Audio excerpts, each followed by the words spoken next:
баъзан дар зиндагии мо як мушкилот ба қавле ё ки як имтиҳоне пеш меояд ва мо дигар намедонем чӣ кор кунем. ин қадар бар дару девор худро мезанем, хеле ҷиддӣ қабул мекунем, хеле сахт мегирем ва дар натиҷа барои мо сахттар мешавад.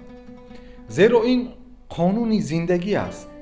ҳатто мисоли оддӣ вақте ки мо мушти худро чунин гирифта истоем, хуб шояд дар лаҳзаоти аввал на, аммо баъд аз гузашти замон дигар рагу пайвандҳои мо ба дард меояд аз сабаби ин ки мо фишор овардем бар дасти худ. хуб ҳазрати ҳофиз ҳам дар як байт мушкилотро чунин барои мо нишон доданд. мегӯянд ки гуфт осон гир бар худ корҳо каз рӯи таб, сахт мегардад ҷаҳон бар мардумони сахткӯш. ҳазрати ҳофиз мегӯянд хуб пире ба ман гуфт осон гир бар худ корҳо каз рӯи таб.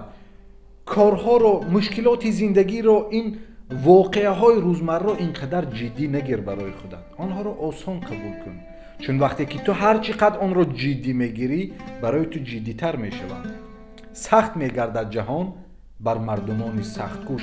агар мо сахт гирем, дар натиҷа он корам барои мо сахттар мешавад. ҳатто аз ҷиҳати равоншиносӣ ҳам инро исбот карданд ки дигар зеҳни мо худ аз худ инро барои мо пеш меорад. ё ки ҷои дигар ҳофиз мегӯянд ки бар остонаи таслим сар бине ҳофиз, ки гар ситеза кунӣ рӯзгор бистезад.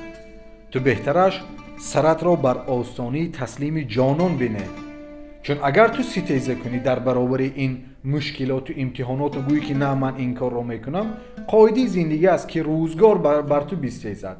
дар натиҷа дар баробари ситезаи ту рӯзгор низ ба ситеза меояд. ба ин хотир ба таъбири ҳазрати ҳофиз бар остонаи ҷонон, бар остонаи таслими ӯ сари худро бинеҳем, таваккал бар ӯ кунем ва мушкилотро ин қадар ҷиддӣ нагирем.